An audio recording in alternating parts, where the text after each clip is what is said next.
I love it. Okay, teammates, we are back once again. If this is your first time listening to the Move Swiftly podcast, welcome to the #1 show on innovative teamwork. Great to have you. Looking forward to having you back for more. To my regular listeners, you already know what goes down when you hit the play button here. We are here to serve you in some way, shape, form, or fashion. Whatever you may be struggling with, whatever is challenging you at this specific moment, this show is here to show or to tell you indirectly, to tell you that you're not going through it alone. There's a lot of people that have a lot of situations and they've built their business based on helping folks who really have that challenge, really have that goal, that business ownership goal to get somewhere, yet they don't know if they have the right team. Today, Mr. Brad Martineau, founder of the 6thDivision, is going to talk to us all about. I mean, I was listening to you earlier, Brad, and you have a very interesting way of building funnels. And somebody like me, I have a lot of stuff going on, a lot of things going on, and the importance of building software and making it so your system is working harder than you actually are is something I can't wait to really pick your brain about and get your thoughts on that. But before all of that, we got to talk about the fact that you're a basketball fan, because I am from the DMV. I'm a sports guy and all that. So, walk us through a little bit about your background, where you're from, and then we'll kind of go from there, man. Sweet. Yeah. So born and raised in Arizona. So Arizona native out here. And for some reason can't just escape the heat. I love it. I don't know what that is. Grew up in a big family. So, yeah. And we're just starting to get, as of the time of this recording, we're just starting to get where I can wake up in the morning. I get up at like 5 and I'll just go hang out and sit outside. And even at 5, we're just starting to get where it's not like, oh man, I should I don't know, go jump in a pool or something. It's actually kind of decent weather in the morning and at night. So, whatever. Right. So anyway, grew up in a big family. I'm the 6th of 10 kids. It was in 3rd grade, I think it was, when I first got introduced to basketball. I was at a friend's house, and the friend's older sister was talking trash with a friend about the Suns versus the Lakers. And I still vividly remember seeing the headline that said Suns versus Lakers. And I don't know how, but I had no idea what that was. I had no idea what they were talking about. I didn't even know what basketball was. And I got introduced to it. My family wasn't like a sports family, so I don't have any like collegiate allegiances or anything like that. But I got into basketball and I loved it, and it's been the thing that I've spent probably the most time like across my entire life is just playing basketball. So grew up playing in high school, and then I was like, after high school, I went on a mission for my church, came home, and I was like, I'm gonna go see if I can play like at a local community college. That didn't work out. And then I got married really quickly, and then we had kids really quickly. And I was like, okay, well, we should probably be responsible. So I just ended up playing. I ended up playing a ton of pickup ball. And then later on, I have since found these little circuits where you have to be like 30 or 35 or older. But they do these different camps at different universities, and they get 40 or 50 guys together, break them up into teams. The players at the universities become the coaches, the coaching staff's there. So those are like they're like my only guilty pleasure, where I'll spend money on stuff that I like to do that has no logical justification other than I like to do it. But they're super fun. And for me, basketball, I joke about it a lot, but it's actually real. Like, basketball for me is a metaphor for life, and there's so many lessons that I've learned. And my guess is probably the same for you with football. It's like, oh, it all makes sense through the lens of basketball. So I love it. And it's helped. And now I got my youngest son. So I've got 5 kids. My youngest son just started his freshman year in high school, and the kid can hoop. So it'll be really fun to see where he goes and what he ends up doing with it. But that's what, like, because I'm looking at that. I partnered with 10 other authors on this book titled The 6-Figure Athlete, and in it it's him. He's played basketball overseas. Kezia, she's, I believe, the head basketball coach at App State at one point. Then there was Kendra, another basketball. There was several basketball people, and I always say, I might be a little biased when I say this because I grew up in the DMV, but basketball is probably the best sport when you're related to business, when you're related to 18-7. They actually started it. I actually wrote an article about, it was called How to Make a Win-Win Deal with Jordans. And I said, there's no debate when it comes who's the best when it comes to marketing, who's the GOAT when it comes to marketing. Jordan is making money and he's been retired for 20 years. So I look at that sport just like you guys, or just like you do, even though I never played, but seeing the business aspect of it has kind of helped me when it comes to being ahead of the curve. And I'm curious now, as you've grown in your business and you look back on, even though you didn't make it to the NBA, because again, 99% of you guys listening to me, you're not making it to the NBA. So I'm just gonna put that out there. Now, even though you didn't make it, you still saw a ton of value in it. And if you can lean into just a little bit about how the lessons that you may have picked up, being dedicated to that sport, how that was able to help you build your business. Yeah. So I think they're like immediately my mind goes to sort of two buckets. And the first one is how it related, like to me personally, and then what I learned and the lessons I've taken as you consider like the team that you have to play with. And then the last 4 years I've been coaching high school basketball, and then 4 years before that was AAU. But then there's the layer of like, oh, I'm the coach, and then I've got a team. So like I'm the player. It's like me as a player, me as a person. Then there's me as a player with teammates, and then there's the coach trying to organize the teammates. So there's so many, and I'm glad you broke it down, like, because there's so many layers to it. Like that's something I never understood as a kid playing sports, is like we don't realize we're at literally the beginning stages of something that people do for the rest of their life. There's so many ownership, coaches, youth, parents, getting them to practice. I mean, it's incredible. It's insane. Yeah, and I know that there are other layers that I haven't even gotten to. Like when I go to these camps, I intentionally, because I coach and because my son plays and because I still play and I like to get better, I'll sit down. Like I remember I sat down with it was Bill Self was at the Kansas University Good. Camp, and I was like, all right, so tell me tell me what you're like. I was like, give me a little glimpse into how you look at stuff. Yeah. And he sat down and he's just like, all right, well, our goal is as fast as possible. We want to get the ball up. We want to rotate it to the third side, get it back over to here. And I was like, okay, hold on a second. You got to break some of this terminology down. And it was just, like when you sit down and talk with someone that is like a master of their craft, and you're like, all right, I understand what you're saying, but I'm also aware enough to recognize that there is so much experience packed into everything you just said. I need you to, we're going to run this back a little bit. So like, I'm clear that there are more layers that, maybe we'll see if we ever get to that. But so back to your question. I would say for me personally, at the individual level, so forget the teammates, just at the individual level with basketball. And this is really manifest too, as I'm raising my youngest son and he's playing basketball. So one big element is finding something that you actually love to do. And that's an important piece. I think sometimes when people grow up, and I've had phases of my life where I've sort of slipped into this, we convince ourselves that we just have to do stuff. And we end up doing stuff that we hate. And so the first thing was just the over time recognizing like, no, I really love this. And I would take it to like, I feel like the love for this was put in me when I was created. And I ought to have enough courage to like pursue that. And so on the business side, where that translated to the business side is when we started 6thDivision, our primary focus was to help people use automation to make their business run better. And at that point, we wanted to make automation simple and easy. That's still one of the primary things that we do. We got other stuff we do now, but that was one of the primary things. And I had just spent probably 8 years working at one of the main automation CRM companies. And we started this, I got laid off. There's the whole backstory there, but I got laid off. I had 5 kids. My youngest one, the son I was talking about, was 6 weeks old. So I went to go look at jobs because I was slipping into that, oh, well, I just got to go do something to make money. And realized really quickly there were no jobs that even sounded interesting or could make the amount of money I needed to provide for my family. So I'm like, I guess I'm going to go create this agency consulting business to help people with automation. And initially I didn't like it at all. I tried to run away from it.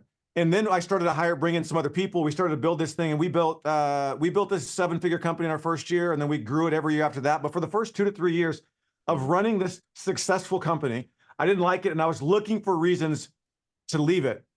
Until one day, I woke up and I realized I've been given a gift of this skill set, and I actually love everything about the skill set. If I would just stop and allow myself to recognize I actually really love doing this, and I love the people that I work with. And the thing that made that possible for me, I don't know, are you familiar with Joe Polish?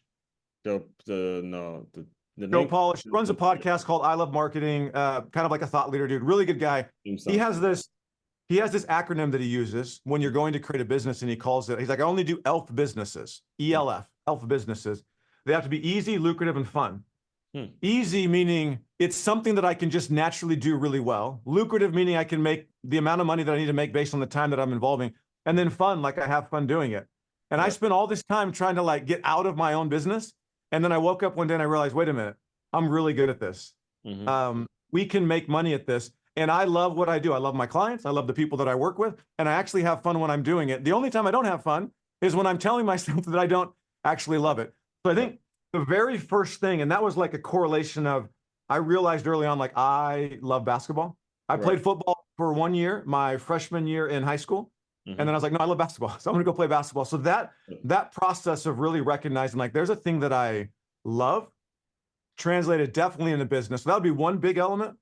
And then another big element for me was learning how to actually chase after something that you love, and actually how to work hard and how to grind. I don't know how many hours I spent shooting. I don't know how many hours I spent on ball handling. I don't know how many hours I spent on all of those things. But it's what created, like, I can shoot really well and I can handle the ball. It's been a while since I've trained ball handling, so I'm not as good now, but I could handle the ball really well. And that like, it just built a default habit in me of, if there's a thing that I want, it's going to take work. And I remember there's a quote when I was growing up. It said, this is like the basketball one that I put on my wall, that was somewhere, it was something like, every minute you're not practicing, there's somebody else who is. And when you meet that person, they'll beat you. So like, that was the backdrop of my mind, is like, hey, if I want this outcome and I want to be the best, like, I've got to put in, I got to put in the work. And that is exactly what led to the success that I've had in business. So it's like two major principles that came out of basketball that translated to just me personally would be, one, identifying what I love and actually letting myself know, no, I actually love this. This is actually really fun. And then two, putting in the work and like grinding on the work. And I'd have teammates that would complain about the amount of time we would spend on little things that they're like, this doesn't matter. I'm like, but it does, because everybody has to decide this every time. So we should just figure it out. Even if it takes us a week to figure out the dumbest question, then we'll have the answer and we'll save everybody else hours of their life. So those would be two things initially. Yeah, it's absolutely, because you're making me think of back then the Coach K days, and it got said that he'd open up that basketball court 24 hours a day, 365. Like, there was never any time in which the players could not go in whatever time of day it was and just get their shots right, just put up some shots or just do something to get themselves better. And one of the things that you mentioned, can you just dive deeper into this? Because what you mentioned in terms of automation, I think, is important. And I was just listening to you, and you kind of have a framework that starts with, it kind of reminds me of Simon Sinek, would start with why, but it starts, I'm reading it now, it says, you, vision, team, clients. And when you're talking about automation, you're talking about putting things in a funnel and making it so a system is essentially pretty much working harder than you are, just like similar to whether it's zone defense or going to man or whatever, pick and roll, however it works. Speak a little bit about, when it comes to automation, how your business is unique in that, and like the time frame that you're talking about. Was this a time where there was the internet or like YouTube? Like, what was going on to where you started to realize automation is going to be actually a need for people as they're trying to build their businesses? Yeah, 100%. So an interesting note before I get into those topics that you just laid out is, this also is there's also the basketball parallel. When I'm coaching my son, and when I was coaching basketball, what I would talk a lot about, and what I still try to get him to really understand, is what you're trying to do is you're trying to install habits. And a habit is something you don't have to think about. It just happens. But you have to think about it a lot and rep it a lot to get it to the point where it's a habit. But once it's a habit, it basically is automatic. It's like the equivalent of business automation on the court. Wow. So like, things just, you just taught me, you taught my teacher, so you taught me something. Automation, how that's they just like, it just happens. And there's like movement habits. And right now what I'm working on with my son is like, we got to get you to shift to move, like, just for speed and agility. He's more on his heels. You'll appreciate this. He runs a little bit more on his heels. I'm like, no, you got to shift that to the front half of your foot if you want to be quicker and faster. But we got to train it now, think about it, and spend the reps so that it becomes a habit, so that the thinking that you're doing is the thinking that's valuable. There's no value created. My guess, in fact, I'll just ask you, in a football game for a football player, is there any value created if the player on the field is thinking about how they're running? None. No. Gotta go. My college coach say no wasted movement. We watched wasted movement. So you can't be thinking about it, but you also can't ignore it and then be inefficient when you run. So you have to do the work to establish the habit, so that two things happen. One, no wasted movement, so that you're not wasting energy, you're not slow, you've optimized your movement. But the other thing that happens is that it creates for you that your brain can do what's valuable for you on the field, which is process what's happening. Mm-hmm. So we want to take all of the things where there's no value in the middle of like in the middle of a game time, there's no value in you thinking about a lot of things, but there is value in them getting done. Oh man. Yeah. There's just no value in you actually processing it consciously. Yeah. Then what you can do is you can then do what's valuable for you in the game, which is actually process what's happening and make better reads. And most players, the reason why they can't continue to grow and scale is like they can't continue to get to the next level is they haven't created the habits that just let those things happen so that they can actually process at the next level. The game moves too fast at the next level, and they're too caught up thinking about a whole bunch of things that they should have already made a habit. Okay, so that's the athletic sports side, right? The basketball side. And yeah, when we go right into what you're going to talk about, though, the automation. Yeah, when we go to the business side, it's the exact same thing, which is looking at your business and recognizing how do I take aspects of my business and identify, like everything that needs to happen in my business is either going to be something where there's value in a human processing it real time, or it should just be like a business habit. So what we want to look at is we want to look at where are we wasting time? Like your coach said, no wasted movement. Well, where are we wasting time? There should be no wasted movement or no wasted time or energy spent in a business. But the only way we do that is with habits. But those habits in a business become systems. And then sometimes, and in some cases, they become automation. And the key, I just want to make sure we call this out, and then I'm actually going to draw a couple of things here. But the key is that the whole goal of moving stuff to systems and then sometimes automation is so that the humans in the business can do the things that will be valuable for the human in the business. Like be a human with your client rather than being robotic because you're overwhelmed by all these extra things that you have to do. Or be a leader of your team and actually be like a real leader rather than being like a fraction of the leader that your team needs because you're so overwhelmed by all these things because you're thinking about how you're running right in the business. So the idea is to create space for the human to be human and to be powerful. Right. Okay, so I'll break a couple of things down. I just need to go grab a worksheet. Give me literally 2 seconds. Good. I'm glad I had these available. So we're going to do this, and let's just talk through some of these. I didn't think I was going to do this. So let me just turn off autofocus real quick. All right. So what you described, vision, all of that, I'm just going to do like a quick sort of chicken scratch of what that looks like. For me, what I call this is like the smooth scaling framework and system of how you would grow and scale a business, but have it be smooth.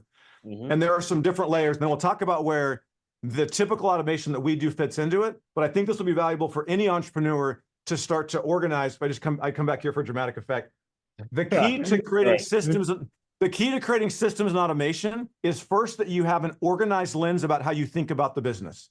If you get overwhelmed when all the different things come at you, then you're going to be overwhelmed all the time. It doesn't really matter. And it's impossible to create effective systems and or automation.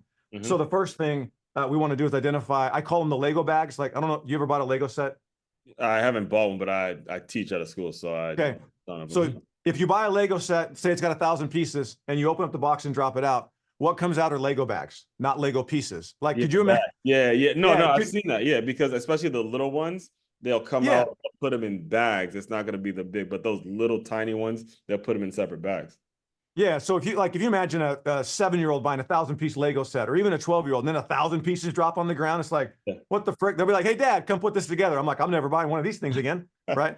So the challenge though, like there's we call it the Lego principle when I talk about it, when I teach it. Because it's such a powerful principle. You got to master modular thinking where you can take this big complex thing, break it down into individual Lego bags. The challenge is that when entrepreneurs get overwhelmed, my experience is that what they're doing is they just stepped into a pile of 1,000 Lego pieces and they're trying to manage them all. And their life would be dramatically simplified if they were like, wait, hold on. What are the bags?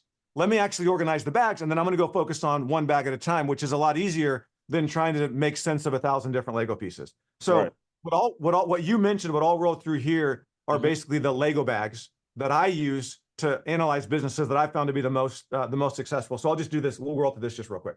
Yeah, go ahead. Okay, so at the very top, I think it's important to anchor what we're trying to accomplish here in the business. The business exists for you to go get in front of people's eyeballs, get some people to raise their hand and say, "Yo, I'm interested." get some people to then buy some money or to buy some stuff from you and then get people to be happy, right? Like that's what we're trying to do, Exactly. the client journey, but the whole business exists to make that happen. And then when we go to break this down, when we look at these Lego bags, what I do is we'll go from the top down. This very top piece is the client journey, meaning everything that you do in order to get in front of somebody, all the emails that you send, the landing pages you have, all of the things that you have in here, what you do after somebody buys, all of those steps, they go into a bag called the client journey. That's a bag all by itself. The automation that you use, the technology that you use, all that stuff, that's all a part of this bag. And then I got some specific terms that I call, like I refer to the client journey as what we're actually trying to create is a happy client factory.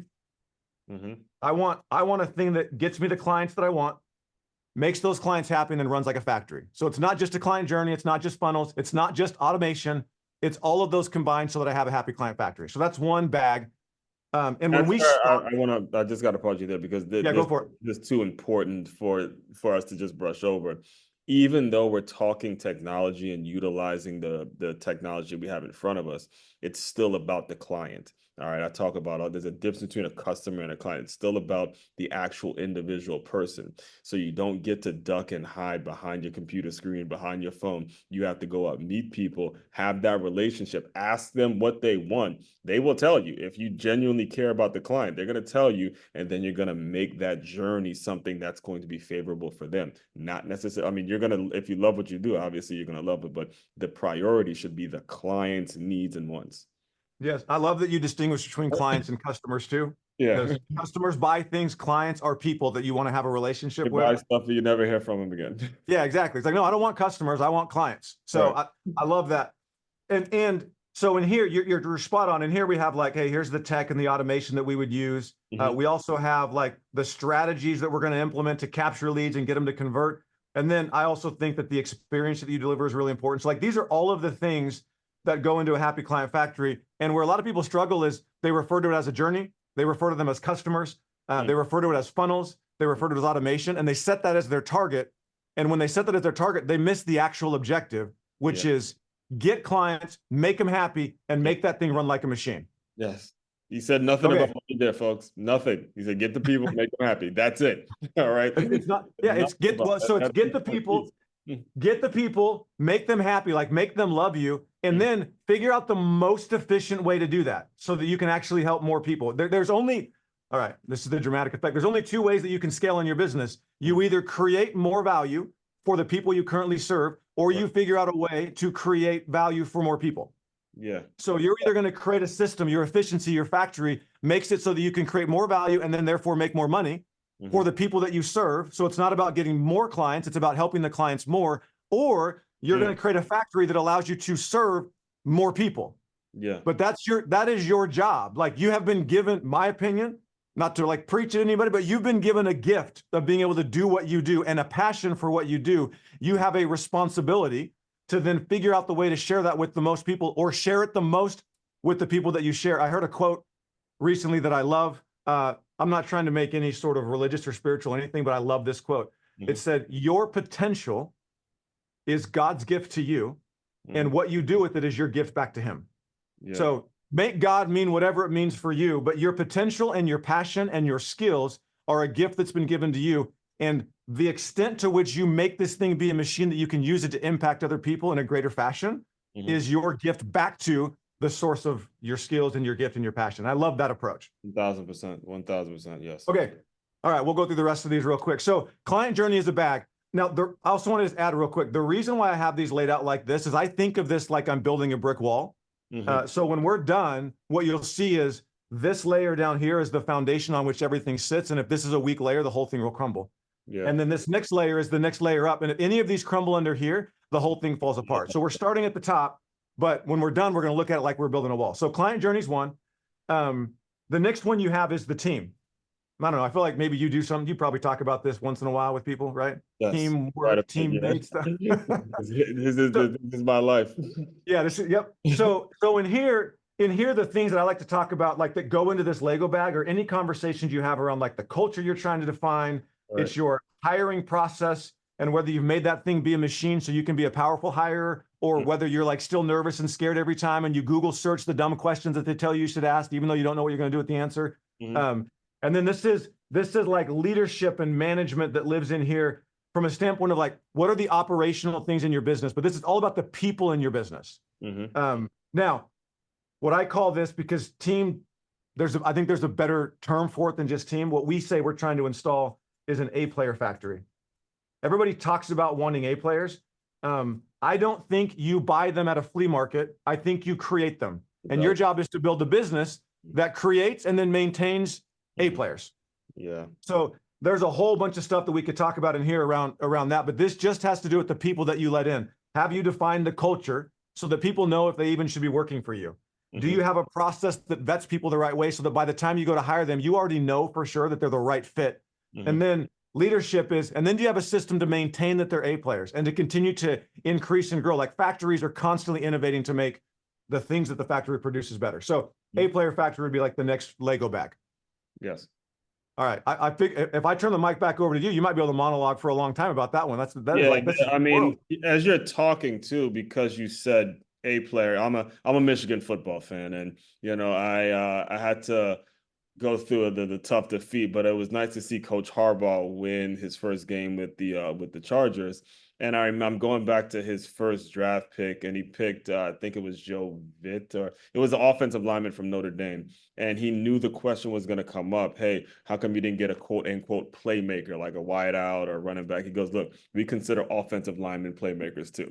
That was his response to the report. And when you're talking about A players, it's actually about putting someone in a specific position that they're going to be great at. All right. That doesn't mean that if someone's not great closer or great salesman, hey, that's fine. Put them in a situation where they may do great administrative work. Make sure each person's skill set is there so they all can be A players. So that's a great concept there. This is which is exactly why we call it the factory, because it's actually more about what you create to have people be A players, not just in how you organize your team, but also in the culture, but also in your hiring process. You create, I don't know how many people I've had come through the process where we have created that they're more aware and they wake up throughout the hiring process.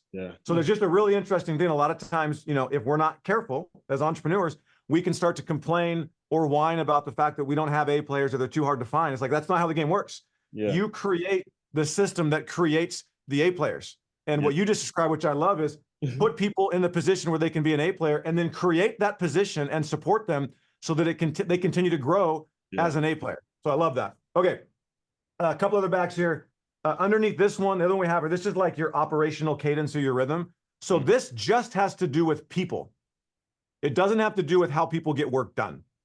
So your operational cadence, your ops, this is your, it's like your meetings. How do you do meetings? How do you communicate? Are you in Slack? Do you do emails? How do you have, like, I call them business as usual tasks. How do you have those organized? Do you have a process where it's organized, that all the work that has to be done in the company, it's organized, how it's going to be done? How do you keep track of projects that you're working on? It's like, independent of the people in your business, how do you get work done? And a lot of times these two, they get consolidated, and people try to consolidate them into the same Lego bag, and they're totally different. They're completely different things. We'll talk about that in a second. But this one I call, it's not just ops. We call this, you want to install a clockwork cadence. So your business just runs like clockwork. You got a cadence, it just runs like clockwork. And this, again, I just want to reiterate, ops is totally different than team. Your ops can be a critical component of making your team be A players. So if you have A players and you have a crappy cadence and no organization, how your business runs and gets stuff done, you will not have A players very long.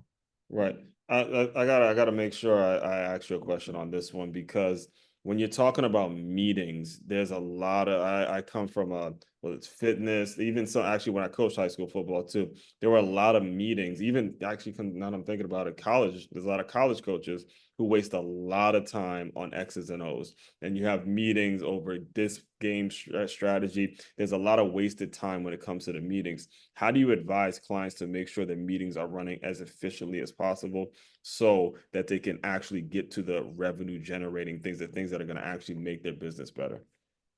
That's a phenomenal question. So the very first thing for me is every meeting you have to be able to answer before it actually even gets scheduled. You have to be able to answer, what are we trying to have happen here? Like, what's the outcome of this meeting? What is, and then as we continue to go down, let's do this. This will make a little bit more sense. Can we put a pin in that question until I get to these next two Lego bags? And I want to come back and I'll show you. Okay.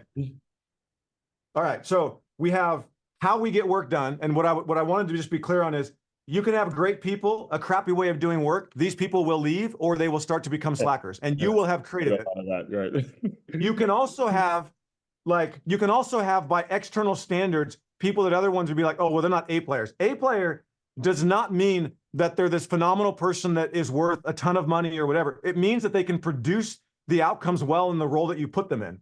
Yeah. So you could have people that maybe aren't like superstars by everybody else's standards, but you plug them into a clockwork cadence and they become superstars. Exactly. So this 100% influences that. All right. Now, the next one down, which acts as support for this, is your vision. So this is the stuff like, why do you exist? Like, what's the purpose of your business? This is what's the plan and the model? Like, what do you sell and how do you know when you make money and if your business actually works? And then a vision of like, what does the immediate future look like? And again, I've got a term for this because vision doesn't quite capture it all. For me on vision, where most people screw up is one of two things. The vision is either all vision and no tactics. So it's all warm, fuzzy feelings, but there's no like meat behind it. Or it's all meat and tactics and there's nothing to get excited about. So like you got to balance those things. So we call this a tactical vision, to capture both aspects of that, which means it's a vision that it's actually viable and it's actually legitimate. We know where we're going. Both the purpose captures like the big picture of what we're doing. The plan and the model talks about, well, here's what we're selling, here's how many people we're going to hire, and here's how we know how we make money. And then the future is, and then here's the like marching orders for the next 90 to 120 days or whatever. Yeah. So the tactical vision, and then I'll jump to the last one, and then we can talk sort of about all of them. The last one, and you mentioned this already, but the last one is you. Like this whole thing sits on top of you. Yeah. It sits on top of, what do you want to get out of this? I have a video on my YouTube channel. We talk about the return document, which I think every entrepreneur should fill out before they even start a business. And if they haven't, they should go fill it out to make sure that they build the business they want. So what do you want out of it? Do you personally believe that you can actually lead this business where it's going to go? And then what is your personal development as a leader? Because I have proven this through painful experience. It is impossible to build a business beyond your capacity to lead it. Like a business cannot scale beyond your capacity to lead it. I've tried it. I've tried to shirk from the personal growth, and it only falls apart every single time. So I'm just here to save you the pain and suffering from that. And so for me, the label here on this one is, what we're really trying to do is we're just trying to unlock this thing I call inside strength. It's already there. We already have everything that we need to be the leader that we need in order to take our business where we want it to go. It's about unlocking it. It's about removing the things that are in our way rather than developing something necessarily. So this is all about, I've got to get my inside strength unlocked so that I can go lead this.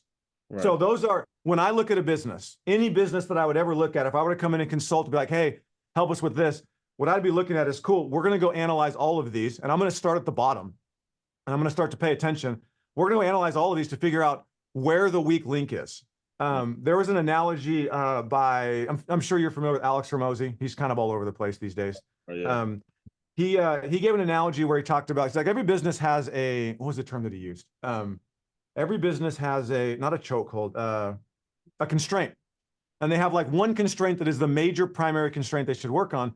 And then the analogy he gave that I loved was deadlifting. He's like, so think about it this way.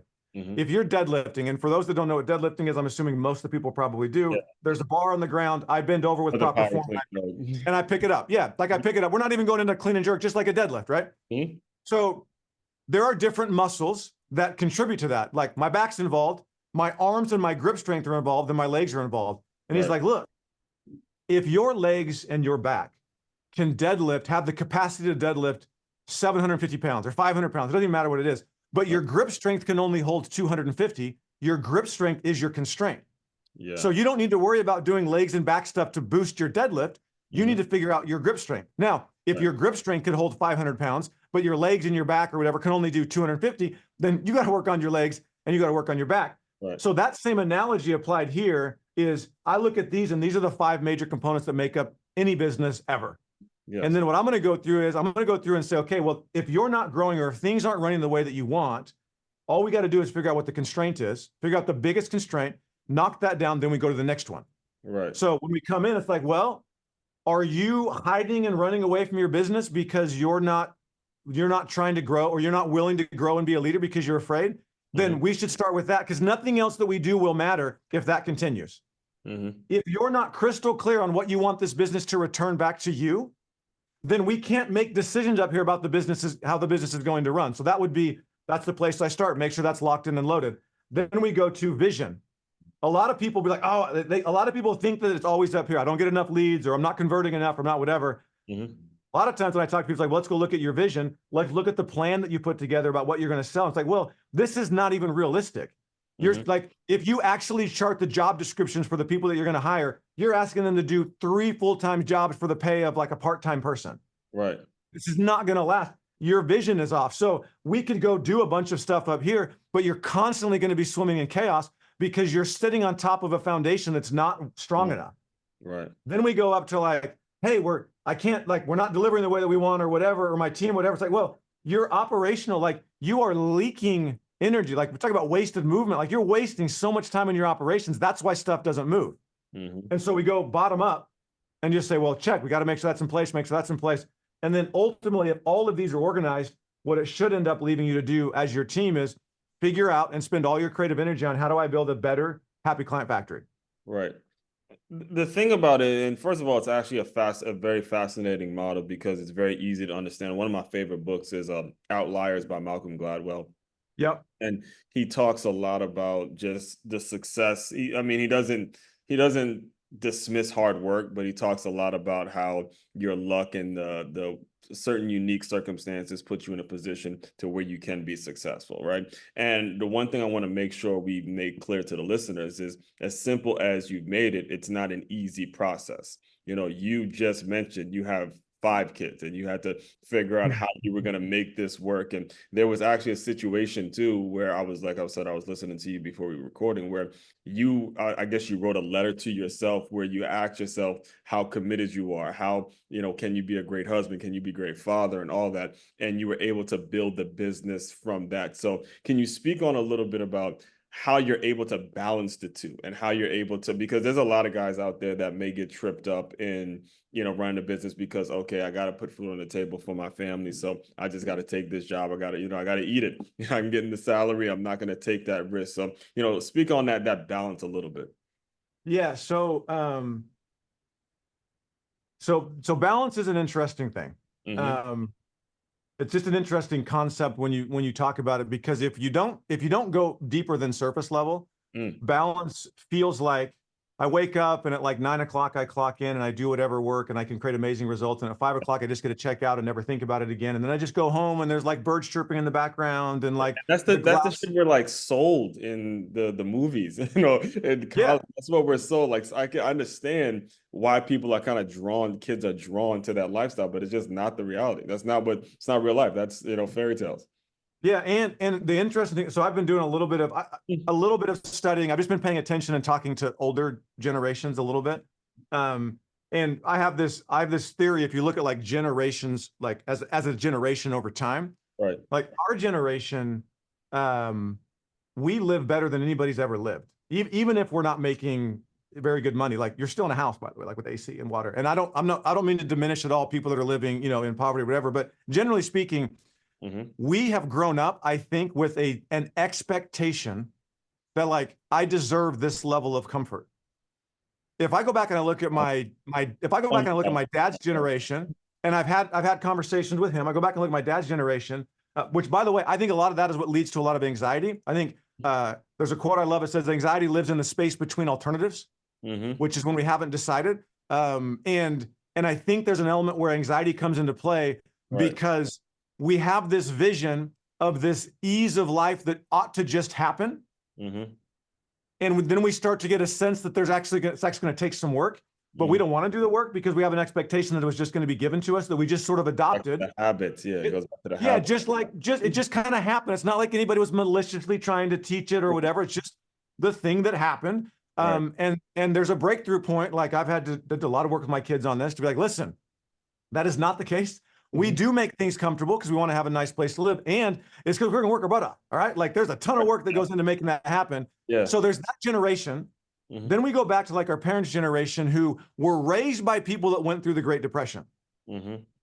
And loosely put, this is not so nobody can, like, there's nothing to fact check here. This is loosely put, observational through some conversation, sort of anecdotal.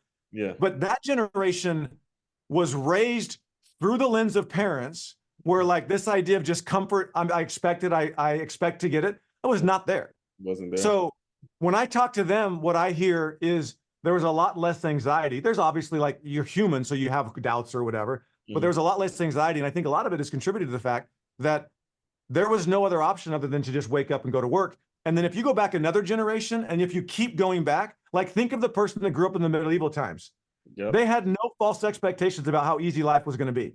It was really simple. Like if I don't get food today, then I don't eat. And then over time, it was just like, the default was I go work for what I get.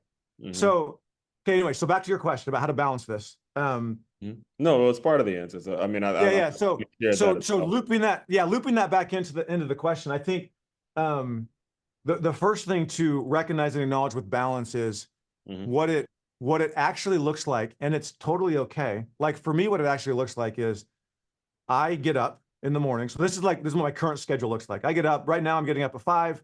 I got like a half an hour that is just me, like just like chilling and like I'm letting myself not get caught up. This will be an important thing.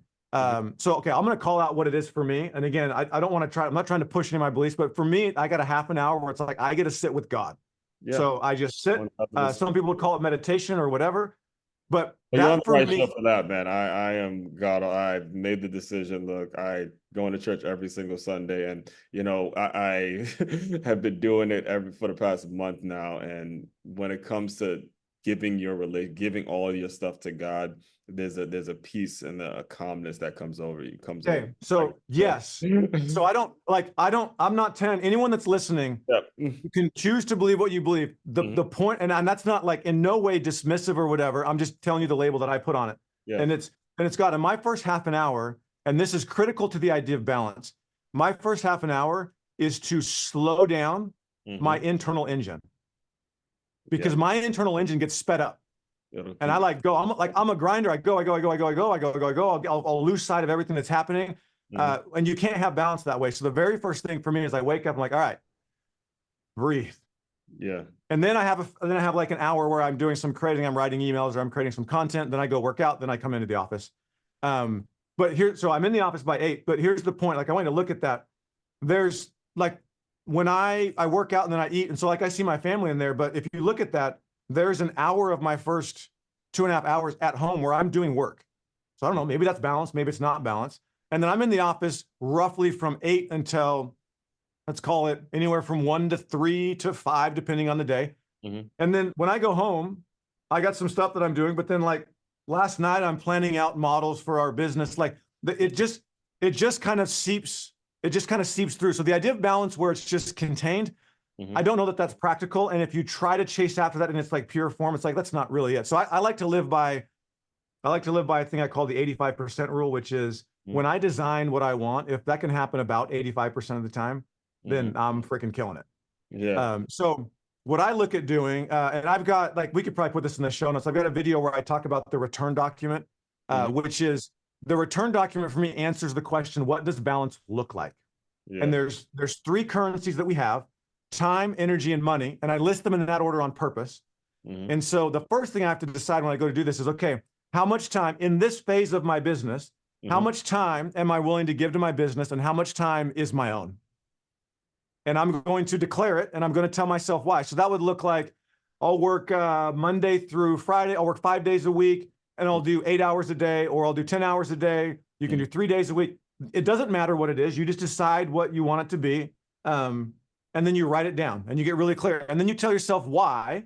So that when you try to break that and have an affair with your own goals, you remember that, like, no, I made this decision on purpose.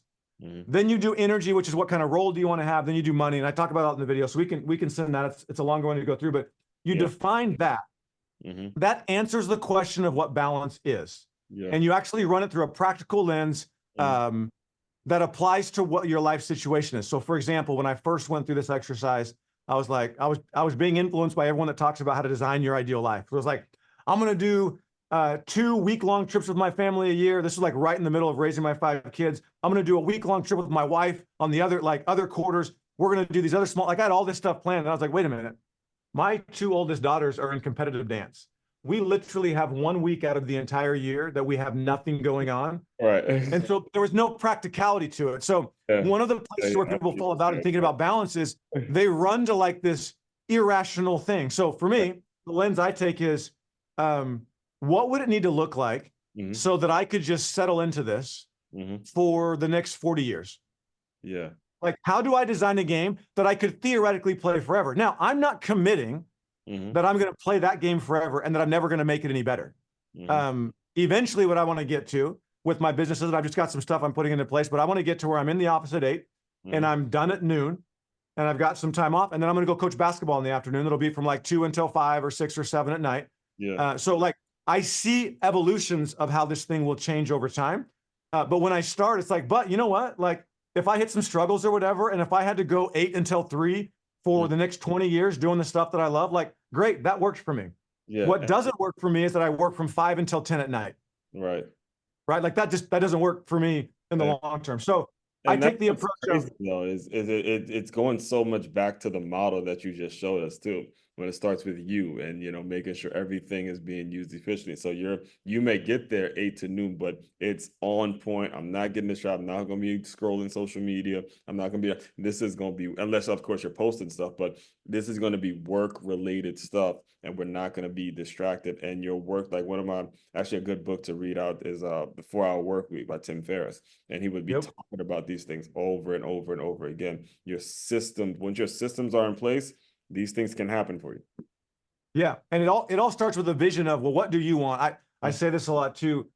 We talked at the beginning that the entire purpose of your business to exist is to get clients, make them happy, make it run like a factory. Right. That's actually not entirely true. That's the second responsibility of your business. The first responsibility of your business is to deliver back to you as the owner what you wanted from it in the first place. Right. And my contention is that people that don't have balance or don't have that, most of the time it's because they don't actually know what it is. And so what they did when they made all the decisions about their vision, their ops, their team, their client journey, when they made all those decisions, they made them without knowing what they were trying to create. So they just built a business that they woke up one day and they just had. And in most cases, they unfortunately have that business as opposed to being crystal clear about what they want and then building the business that they actually want. Right. So it definitely all comes back to that. So my element of how I balance that is, I get really clear on what I want, number one. Number two, I pay attention as I make progress towards it to make sure that it's what I actually want. And I didn't just adopt somebody else's dream. Like I actually see if I care about that or not. And then I shoot for like the 80-85% franchisees out there that bought into a franchise. That was a big one for you. Just pay. You really a business owner or you just pay to have another job? Yep. And then the third thing for me is the 80% rule. Is like, all right. And then if I get to like 80% of that, like I win. I get to celebrate that as a win. So like, I don't worry if one night I can't go to one family thing because it happens to be the time that clients are in town or whatever. It's like, that's fine. The other 80% of the time, this worked out perfect. Or that I got to stay up late and I got to finish something because I didn't quite, schedule it the right way, or it's just a project. I got a speaking gig coming up or whatever. Now, if that's happening over and over again, then I need to go back and relook at my model in my vision because I didn't actually create the plan of how the business would give me what I want, or I just acknowledge I'm in a phase where I'm building that this is something that's possible. So that's fine. But either way, like I don't have head trash around it. I'm either working the plan that I put into place, or I'm either working the plan and putting into place, which is why I've got extra time, or this is just one of those anomalies that goes into the 20% that it's not going to work out exactly what I want. And that's totally fine too. Yeah. Well, speaking of basketball, the great Pat Summitt, I read, she had a book titled Reach for the Summer. She said, plan your work, work your plans. So, Brad, I do want to be very respectful of your time. I definitely appreciate you, not only just speaking, but actually showing us the model of actually how things can get built. You did not have to do that, listeners. You move swiftly, listeners. I'm starting to think you're getting spoiled now with all the great business advice that you've been getting. But could you just talk a little bit about what's next, what your vision actually is for the company, and if there's anyone out there listening that maybe want to work with you, how do they get in touch with you and all Yeah, that? 100%. So the vision for Sixth Division, as we move forward, is to help entrepreneurs build smooth scaling businesses. What I've recognized and learned is every business is basically in one of three main phases. The first phase is they've got an idea that they need to prove. They need to prove they have something worth scaling. So this is the phase. Typically, it's from like 0 to maybe 100 grand or whatever. And what we're trying to do is get to the point where it's like, I have a thing that I can sell over and over again. I'm getting leads every single week and I'm closing clients every single month. That's the sign where it's like, okay, I've got this thing, I can run with it. So we'll have some offerings to help people go through that, because we got a whole, as a part of the smooth scaling system, there's a whole model of how to actually vet through that in the simplest way without getting distracted by all the fancy technology and automation. It's like, no, this is the crap that matters to prove it. The next phase is you've got to automate it, which means we got to go install this happy client factory. That is where most of our current offerings are. That's where we help people a lot. We're about to launch, coming up here in the next couple of weeks, a program that anybody who's dealing with any sort of CRM or automation, so Keep, High Level Active Campaign, any of those, and it's like, that's bro, actually the one I just mentioned before.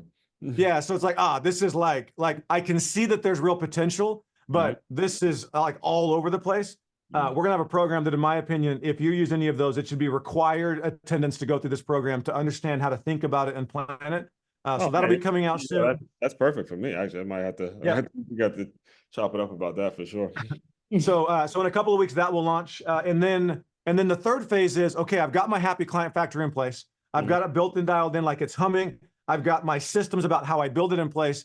And then as you go to scale the business, it's the rest of it. We just jump back to this real quick. It's the rest of like team, ops, vision, like it's refining the process that lives underneath it. Because really, this stuff is important, but it's not critical. Like the phases are find a thing and sell it, build a happy client factory, and then build this underlying foundation. And meanwhile, you're growing the entire time. So I anticipate we'll have some sort of mastermind membership coaching group or whatever for the people that are, they're at that. It probably starts about the $500,000, $600,000, $700,000 as you start to approach 7 figures. It's like, I need some more infrastructure because now my happy client factory is growing. I need a better foundation. So there'll be a piece for there. And then I've got a whole other side of my life that is software. So we got a software company called Plus This, and what we're building are different tools, different tools that make all these things easier. So the future vision is write the manual on how to run a business or how to build a smooth scaling business to make it super simple, and then build the tools that then make that easy. That's the future. And then do it all so I can go coach basketball. Write the vision and make it plain, man. Yes. All right. So Brad, the final thing I do with all the shows, the way I close out, is I want you to use your imagination a little bit. You just had your first son, I believe you said. You just got fired. You don't know what you're going to do. You're not really liking the job offers you're getting. I want you to pretend that version of Brad has come into the Zoom room, give him some words of encouragement, and we will officially close. Okay. So here's what I would say, and I can remember vividly where I was. I had just dropped this was the day after I got laid off. I had just dropped my 2 oldest kids off at elementary school, and I was pulling out of the parking lot. And normally I would turn left to go to work, and then right was home. And I pulled up, and it's Weinberg Elementary. I can tell you where the address was. I can see it like literally as clear as day. And I pulled up, and it hadn't really hit yet. I pulled up, and I was like, I stopped, and there were, cars. There were some cars going by, but I stopped for a second. I was like, I don't know where to go. And so I kind of ended up just driving around, ended up at a Barnes and Noble, kind of lost. So here's what I would, if I could just be sitting in the car with that person, here's what I would say. I'd say, just chill for a second. You're going to be fine. Yeah. And the reason why you're going to be fine is because the foundation of whatever you do is you.